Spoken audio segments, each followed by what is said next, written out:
As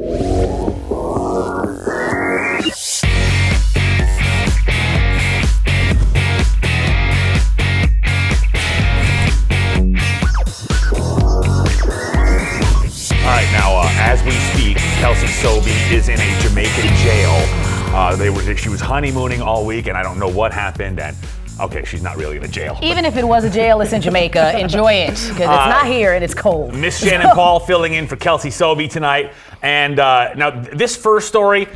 Tell me, am I a little too stalkery when it comes to being a Prince fan? Because little pictures like this. Can you go ahead and show them? I get so excited when things like this go out there. As it turns out, Prince was a flat-out baller in junior high school. This is a picture from the archives of the Star Tribune that went viral yesterday. It showed Prince in a Bryant Junior High jersey. Now, the article said that Prince hung out with all the jocks at school, played football, basketball, and baseball. According to the report, he was 6th or 7th man and an excellent ball handler and a good shooter despite being 5'2". He still looks like the mascot for the team, though. Why? He's like, we are the coolest team ever. Yeah, I have some performance music for this right now. I knew a girl named Nikki, and she was a ball handler too. Yes, and during the halftime, I'm gonna do a little performing. Crossover is what it is. But as a Prince fan, like I get super excited about things like that. When you see the little picture of Prince in high school, oh my gosh, he's human. I just want to, oh, you're a good basketball player, get out of here. Yeah, stalkery. Yes, very. All right, next time you see him, have him sign it. That would be nice. Exactly. All right, now this is for the adventurous people in the audience tonight. Apparently, the tallest mountain in the world has a poop problem. Ew. Human waste left by climbers on Mount Everest has become a major environmental health issue. There are 4 base camps where climbers gather, and none of those base camps have toilets. So climbers usually dig holes in the snow for their toilet use, and they leave the human waste there.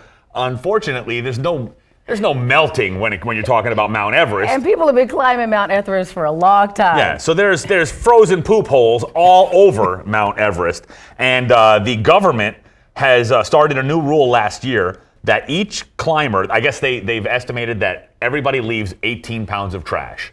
So every climber has to leave a $4,000 deposit and then has to come down off the mountain with 18 pounds of trash, or else they keep the $4,000 deposit. So now, as part of your training regimen, do you have to sit there and go, what does 18 pounds feel like, just to make sure that you have enough? And where do I put this bag for crying? I'm trying to climb the biggest mountain in the world, and I've got a bag of poop that I don't know what to do with. You have to remember which ones you left on your way up so that you could collect it on the way back down. So you might have to grab somebody else's sample. Pretty sure that's not mine. But I need to make weight. So. All right, now, while we're on the subject, there is a wearable device for everything these days. So, of course, now there's a smart device that tells users when to poop. Nice. We've all experienced that urgency, rushing into the bathroom, barely making it.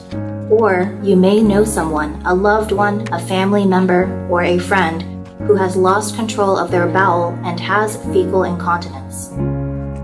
People with disabilities that need ample preparation time to go to the bathroom, the elderly, people with bowel dysfunctions. It can happen to anyone.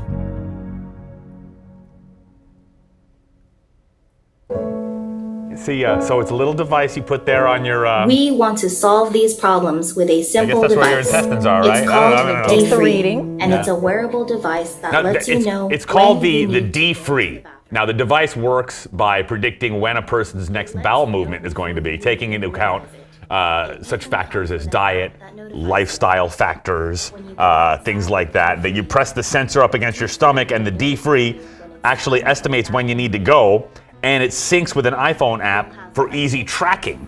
So it'll help you find where you should go. If you're tracking. Mm-hmm. Yeah.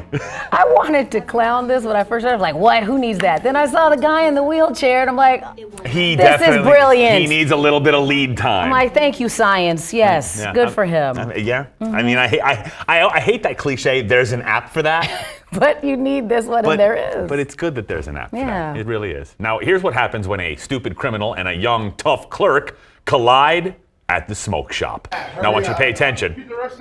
There's a lot going on here. The armed criminal set his gun down.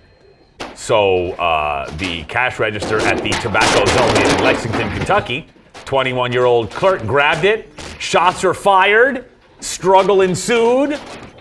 Now, amazingly, nobody got hurt out of this whole deal, but she was not letting the money leave the store. Once she saw she could take him, I'd have went after him too. Now, I don't know if there's networking that goes on between burglars, but man, that's not a good look. And if that clerk took any self-defense classes, she should now be able to start her own school. Here's how you take care of here's how you handle something if somebody comes in there. And what you didn't see there at the end was she ripped his hood off, so his face was in clear sight. So if somebody holds a gun on you, we're not advocating that you go Superwoman on them. But if the guy puts the gun down and you know you can get it, have at it. Have it. Don't just let him pick the gun back up. Good for her. If you have blue eyes, apparently you're related to everybody else that has blue eyes. Now, originally, all humans had brown eyes until a genetic mutation happened around 10,000 years ago. Sounds like a bunch of science mumbo-jumbo, but it came from a study from the University of Copenhagen, and it shows that every single person on the planet with blue eyes shares a common ancestor. Scientists were conducting this study that analyzed the DNA of around 800 people with blue eyes from all over the world, from multiple parts of the planet. Okay. And all of these people are related to that one common ancestor. So they have the same mutation. There you go. So if you're married or dating somebody and you have blue eyes and they have blue eyes, go ahead and look at your cousin there. Say, what's up, cuz? Say, what's up, cousin? All right, now Brooklyn Park boy with some killer dance moves is headed to New York City to perform at the famous Apollo Theater. We showed this video, I believe it was last week, of the incredible Michael Jackson moonwalking show that he put on. And kid's name is Dylan Loken, just 12 years old, and one heck of a Michael Jackson impersonator, selected to perform at the Apollo's amateur night. And Dylan is on Skype right now. Hi, Dylan. How you doing? Good. How are you? So you're at a hotel in New York City right now, right? Yes. Okay, so you got to be excited. The Apollo Theater, that's a huge stage. Yes, it is. It's big and fancy and famous. So how do they find you? Like, how do the people at the Apollo find you for amateur night? So my dad, he sent a video, so I submitted it to the Apollo, and they looked at it, and they said, okay, we want this kid to come and perform for amateur night. All right. Is your performance going to be different now that you're in New York? No one's going to say it's the same thing. Sort of. Is that mom there holding the camera? Hey, mom, let's see you real quick. Mom, turn the camera around. Let me see. I want to see mom. Where's mom? There you go. Just face yourself, mom. Or stand in front of the camera. There you go. There you go. You just put her on the We're spot. almost there. Hi, Mom. How are you? How you doing? So you've got to be excited. Your son's about to be on stage at the Apollo Theater. That's got to be awesome.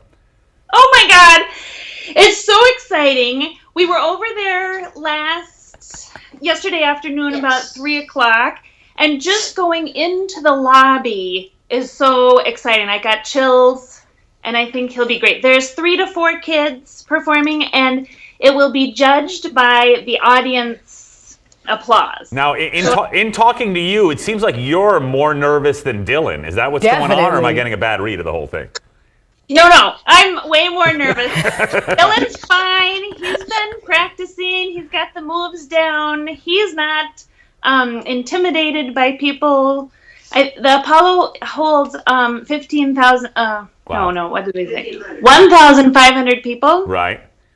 And Dylan performed at the State Fair Grandstand, which was 10,000 people. So this is nothing. Okay. So relax, Mom. Don't stress him out. It'll be fun. He's got this. Yes. Don't worry about it. I have the tissues, though. Let's talk to Dylan again real quick. Why don't you turn the camera on? All right. So Dylan, here's the deal. Your mom's nervous. So you've got your work cut out for you. And you're representing the entire state of Minnesota. I want you to go up on that stage, and I want you to make those New Yorkers cry with your impression of Michael Jackson, okay? Yes, okay. And make your bed. Make your bed before you go. And why don't you make your bed? I mean, Jeez. really, you knew you were going to be on TV, didn't you? What's going on there? All right, Dylan, good luck tonight. We appreciate it. Thank you. Have All right. fun. Now, all you singles watching, I want you to come a little closer to the TV because Tinder has debuted its premium version. You heard me? And while it's good news for some people, some other people are having a big problem with it. We're going to explain when we come back. And ladies, I guess, ladies, and probably guys too. There's Yeah, nothing guys better, too. There's nothing better than a good facial, all right? Right? Right. Yeah.